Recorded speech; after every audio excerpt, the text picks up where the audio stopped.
Engage use of AI and drones at the 2026 World Economic Forum annual meeting in Davos, Switzerland.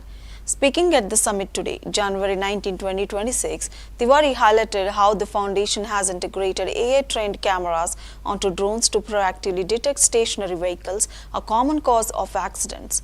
He further explained that these tools are being deployed at road intersections to identify potential conflicts and create heat maps that help engineers redesign high-risk areas to prevent crashes before they occur.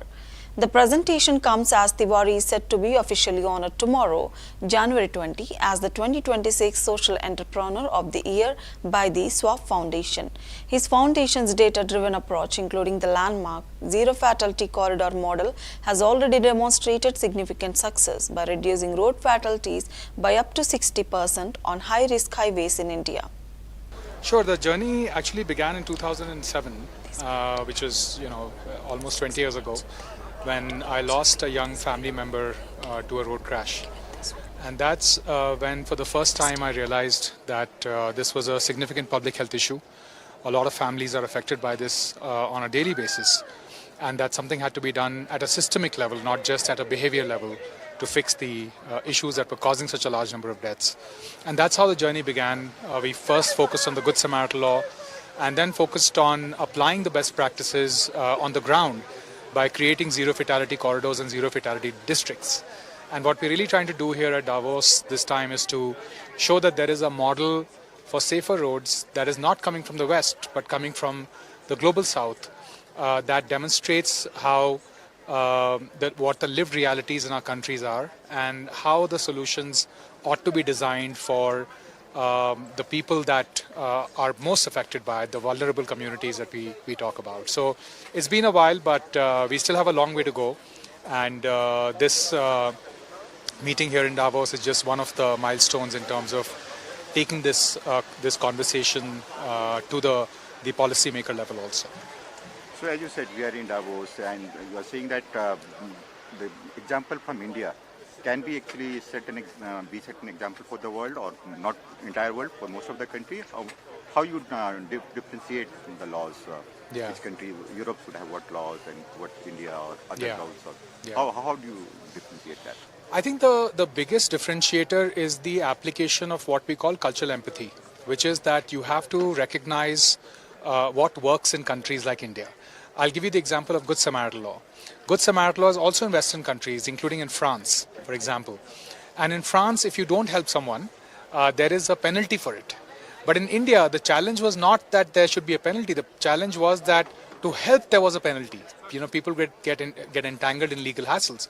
So we didn't have to threaten them with a penalty. We had to insulate them. We had to create a conducive environment for them.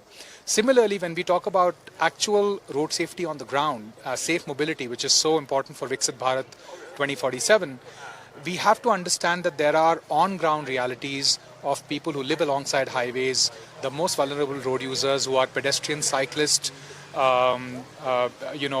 public transport users, not by choice, but often by compulsion, because they simply don't have access to safer modes of transport. So the conversation really is that how do we design solutions for what works on the ground? And our work on various highways in India, including the Mumbai-Pune Expressway, the Yamuna Expressway, various districts like Nagpur, Unnao in UP, and now 100 other districts across the country, is demonstrating that when you work at a hyper-local level, with the lived realities of people, you are able to create change on the ground. And we are hoping that we are able to scale that effort to across the country in India, but also perhaps make this as a Make in India solution to other low and middle income countries that are suffering from this very issue.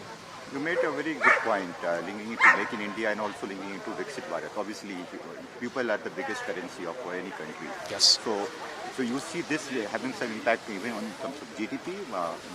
How you see that? So as per the World Bank, India loses anywhere from 3% to 5% of its GDP every year because of road crashes alone. This is a documented, reported fact by the World Bank, acknowledged by the government of India.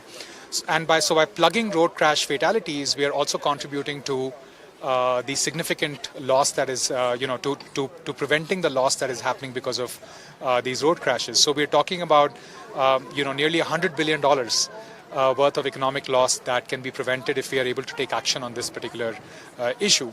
The other aspect besides the GDP loss is the fact that 64% of those who are killed in India and other low and middle income countries, they come from extremely vulnerable economic backgrounds. They are people who are just about emerging out of poverty. And the moment they have a crash in their family, it almost strikes them like a bullet and they fall back into the grip of poverty because the breadwinner is killed or breadwinner is maimed in these accidents. So we have low income households that are most drastically affected by this issue. And which is why it's so important to have this conversation at the World Economic Forum, because this is where the economic leaders of the world convene. And we have to make sure that a major contributor to poverty in the global south, which is road crashes, is no longer a peripheral issue, but it's brought into center of the conversation with regard to safe mobility and development in these countries. Is that the reason you say that road crashes are much worse than, say, plane crashes and all? Sure, the journey actually began in 2007, which was